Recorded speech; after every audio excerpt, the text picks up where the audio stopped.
So today's video is going to be something a little bit different, and I wanted to do kind of like a brand review.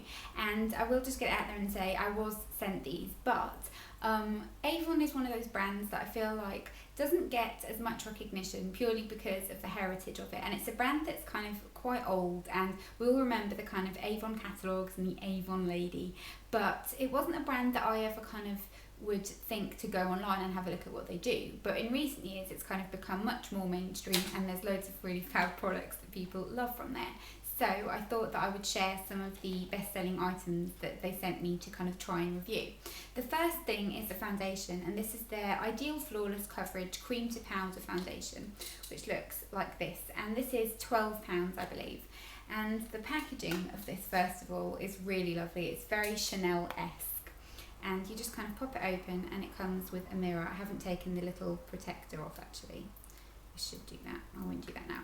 But anyway, it comes with a mirror, and then underneath it comes with a cute little sponge, which I like.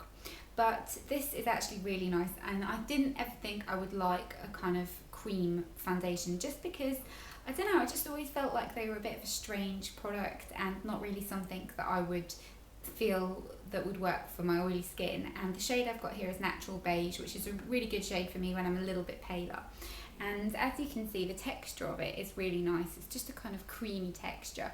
It's not super heavy coverage. You can kind of pat it to create more of a concealer finish, but it is quite natural looking, and I've kind of blended it into my hand there. You can't really see it too much. It's very natural looking, very sheer, and just very pretty. And I've been using it with the Real Techniques buffing brush because, let's face it, the Real Techniques buffing brush makes everything look amazing. But I definitely do like this, and I'm really glad that I got to try this because this wasn't a product that I would have ever chosen myself. I don't think it's got powdery finish, but it does kind of cling to dry patches if you have any, and for some reason I have a permanent dry patch right here that just won't go away. Then the next product is one of their really famous products, and this is the Glimmer Stick. And I first saw these, I think, on Holly YMBB's blog, and this is actually really, really cool. I think they're around £6, and they're just basically a eyeliner, but they're kind of really pigmented, strong coloured liner. This one is in Majestic Plum, and I'll swatch it here for you. It's kind of more like a dark purpley browny black plum. It's a very wearable shade of plum. I'm actually wearing this on my top lids today. I don't know how well kind of you can see that it's plum because it doesn't translate as that. It just looks like a softer finished black, which is really nice.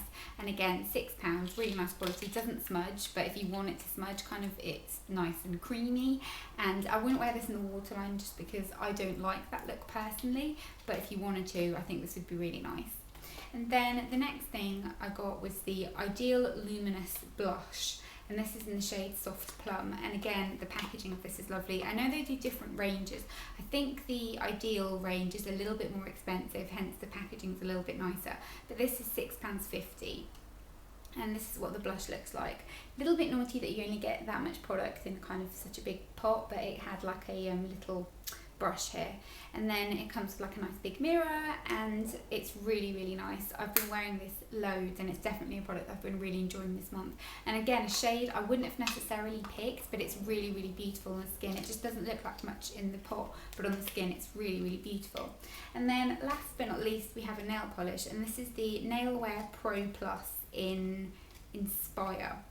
And I've been wearing this all week, and I had loads of comments about it. And again, packaging really nice.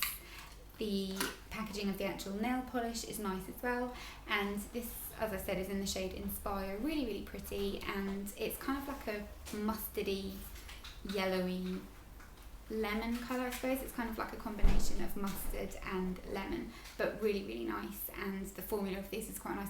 I find with these types of colours you do have to kind of give them a few coats for them to not be streaky, just the nature of the colour, but it is a nice kind of cream formula and lasts really well. I had it on for about a week before it started to chip.